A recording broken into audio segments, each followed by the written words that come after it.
À présent, la rediffusion de la parole est à vous.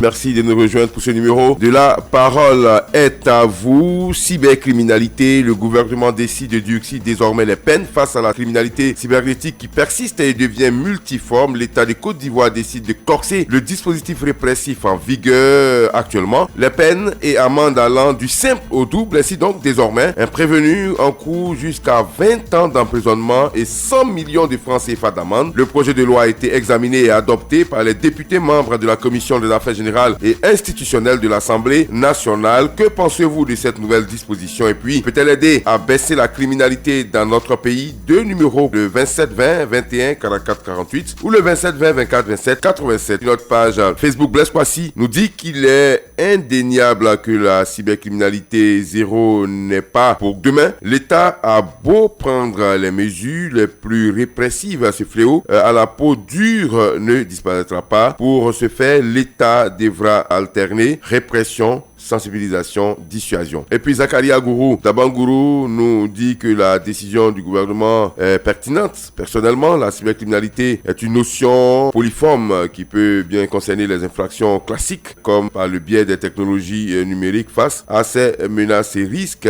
il convient d'opposer des dispositifs nationaux de cybercriminalité. Roger Nianzou nous dit cybercriminalité, ce phénomène de richesse des temps nouveaux, aussi répressive qu'elle puisse paraître, des lois votées et autres, il faut condamner la conscience nationale à s'enrichir, peu importe la manière. Au standard, monsieur Zamblé Alphonse qui nous appelle de Oumé, on vous écoute. Certaines personnes ont fait des actes criminels leur métier. Actuellement, la cybercriminalité sévit un peu partout. Soit c'est les dépôts d'argent, ou bien c'est le compte qu'on vide en quelques fractions de secondes. Alors, franchement, il faut que ce projet de loi devienne une loi. Il faut que les deux chambres du Parlement votent cette loi. Il faut des sanctions exemplaires. Et moi-même, je voudrais qu'une personne qui est en flagrant délit de cybercriminalité soit jugée et qu'on présente cette personne à la télévision. Et que le procès même passe à la radio aussi. Cela servirait d'exemple. Parce que la cybercriminalité, depuis longtemps, le gouvernement fait des efforts pour que ça diminue, mais elle a la peau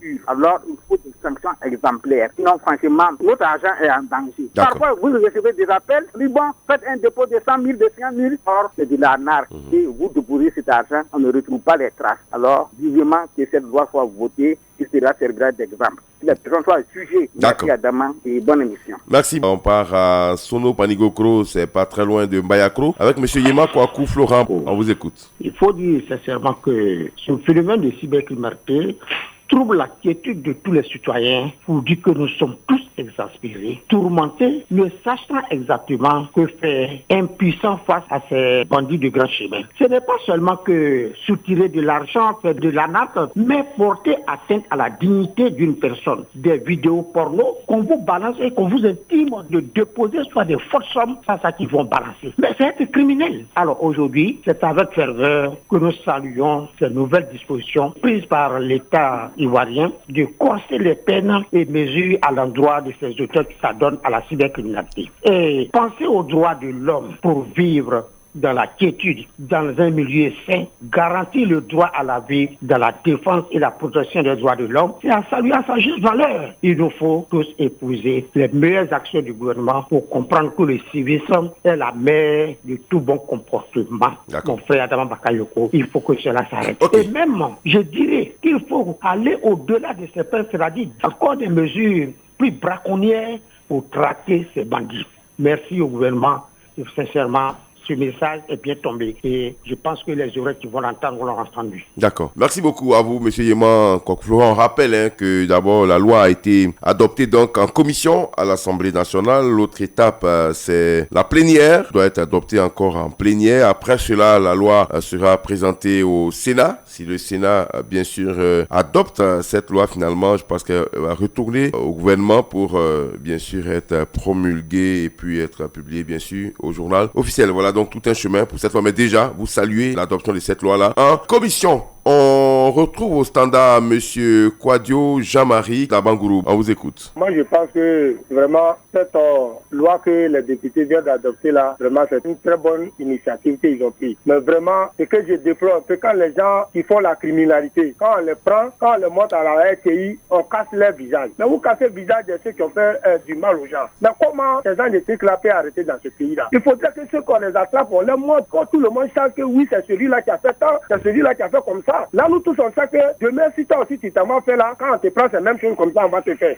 Mais vous prenez les gens, vous cassez le visage des gens. Mais ça ne peut pas marcher. Donc vraiment, moi, je pense que cette loi qu'ils ont prise là, vraiment que ça soit suivi. Et puis que ça soit montré à la télévision, comme à la radio, comme M. Zambré Alphonse l'a dit. Je vous remercie. D'accord, merci. On vous sent très remonté, M. Kwadio Jean-Marie, mais chaque métier a ses exigences. En matière de reportage sur les faits liés au monde judiciaire, il y a beaucoup de précautions à prendre. C'est pas de la faute des journalistes, parce que la présomption d'innocence demeure toujours, et tant que l'individu n'a pas été jugé et reconnu coupable, il est donc difficile de l'exposer. Voilà, donc des principes qui existent aussi dans notre métier. On le fait pas parce qu'on a envie de le faire, on le fait parce que la loi nous le demande. Merci à Bangourou. On part à Bomi-Zambo, retrouver M. Kwame Christophe. On vous écoute. Très bonne initiative de la part du gouvernement. La cybercriminalité est une gangrène qui mine notre société. En effet, cette décision de l'État va permettre à régresser ou amoindrir cette criminalité cybernétique accrue. 20 années de prison et 100 millions comme amende va véritablement freiner ce fléau qui détruit la jeunesse ivoirienne. Oui. Monsieur Adam Bako, si on veut citer les causes, elles sont multiples. Il y a la part du gain, le défi, la facilité, le pouvoir,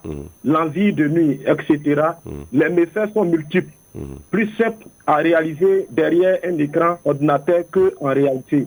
Pour finir, que l'État crée des entreprises pour caser nos jeunes gens outillés en informatique qui déambulent dans notre société. Sur ce, bon magazine. D'accord, merci de rester fidèle au programme de Radio Côte d'Ivoire. Monsieur Grégoire Yaoukounan, qui est sur notre page Facebook, nous dit que cette mesure vient à point nommé. Elle permettra bien sûr la dissuasion de tous ces malfrats qui pensent qu'il faut s'enrichir de façon illégale. Je souhaite que tous aient accès à la structure chargée de traquer les cybercriminels. La beauté de cette décision résidera dans son application. Au standard, nous avons Monsieur Diallo Seydou, Lani Bilekro. On vous écoute. En tout cas, c'est une bonne chose. Si les législateurs ivoiriens, si la loi est adoptée, c'est une bonne chose. Mais on peut parler d'esprit malin.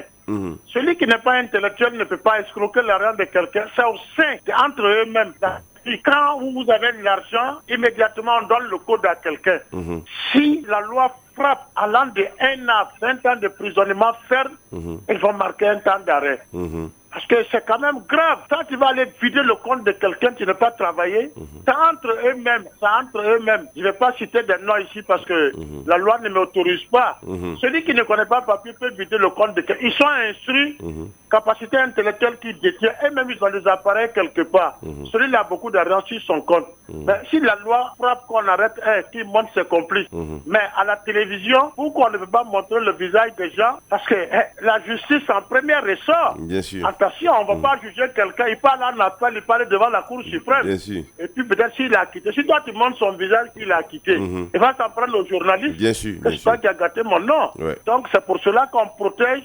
À l'époque, quand il voit soit on publiait la photo des gens, puis quelques jours, si le tribunal fait bien son travail, après le jugement, s'ils sont acquittés, mais il va s'en prendre au journaliste, c'est ça qui a gâté mon nom. Bien sûr. Donc c'est pour cela que ce côté-là, pour nos auditeurs, allons tout doucement. Mais je suis entièrement d'accord avec le président Alassane Ouattara, qui ne veut pas de combine dans son pays. Chacun n'a qu'à travailler à la sueur de son front. Avec ma actualité oblige, salut Siloué Konaté et le personnel de Radio Côte d'Ivoire. D'accord. Merci beaucoup, M. Diallo Seydou, Dani Bilekro. On part à Noé, à la frontière avec le Ghana, ici au sud de la Côte d'Ivoire, avec M. Yao Kwasi Séraphin. On vous écoute. Vraiment, le sujet est bienvenu. Vraiment, tu sais, la décision que le gouvernement ivoirien prenne, c'est très important.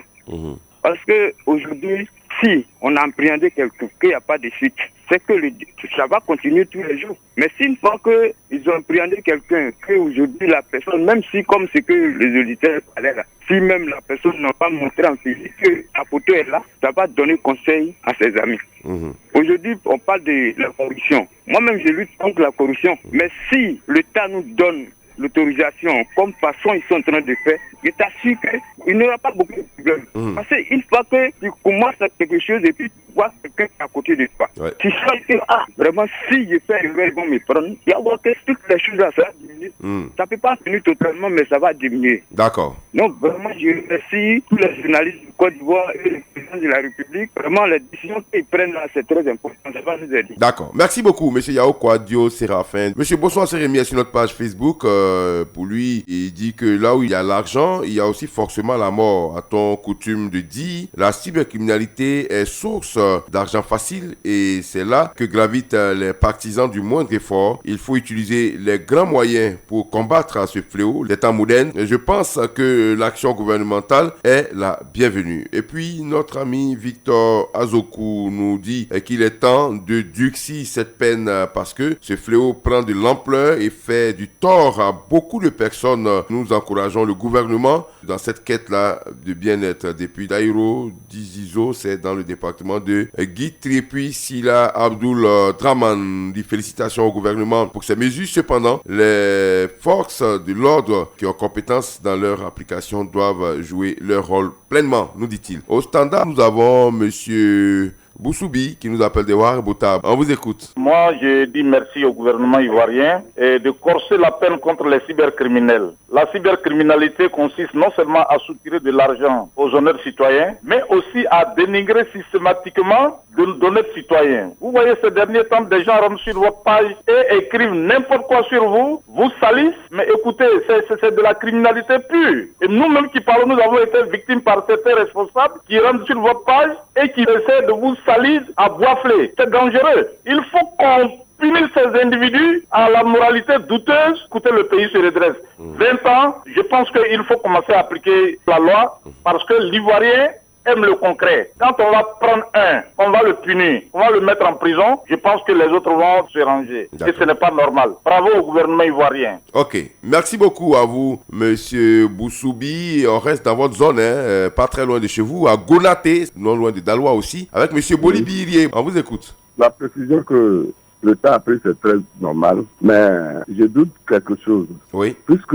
souvent, quand ils attrapent ces gens de personnes, on lui demande d'il a l'argent sur son compte. Dès qu'ils donnent un peu, on ne va plus poursuivre l'affaire. Sinon, si on pouvait poursuivre l'affaire, en tout cas, c'est tellement très important. Parce que s'ils attrapent ces gens de personnes, il faut qu'on poursuive cette affaire normalement. D'accord. Donc, vous êtes d'accord avec la décision, mais vous craignez que la corruption puisse aider ces personnes à s'en sortir. Voilà, vous demandez donc aux forces de l'ordre d'être vigilantes à leurs propos. Merci beaucoup à vous. Niamini Boussou Yacinthe est sur notre page Facebook. Il nous écrit de Jacquesville. Il dit que c'est déjà un grand pas de corser les sanctions. Je salue donc cette décision. Et puis Bertin Tola nous dit que le nombre de cybercriminels évolue de jour en jour dans notre pays. Donc le gouvernement a vu juste cette nouvelle disposition va considérablement réduire le nombre de cybercriminels. Dosso Vassougou nous dit que la cybercriminalité est devenue un phénomène grandissant dans notre pays. Pour s'en défaire, le gouvernement doit prendre des mesures drastiques. La sensibilisation doit être effectuée à travers les médias, nous dit-il. Voilà donc qui met un thème à ce numéro de La Parole est à vous. Merci beaucoup de nous avoir suivis. Rendez-vous demain matin, je serai avec vous.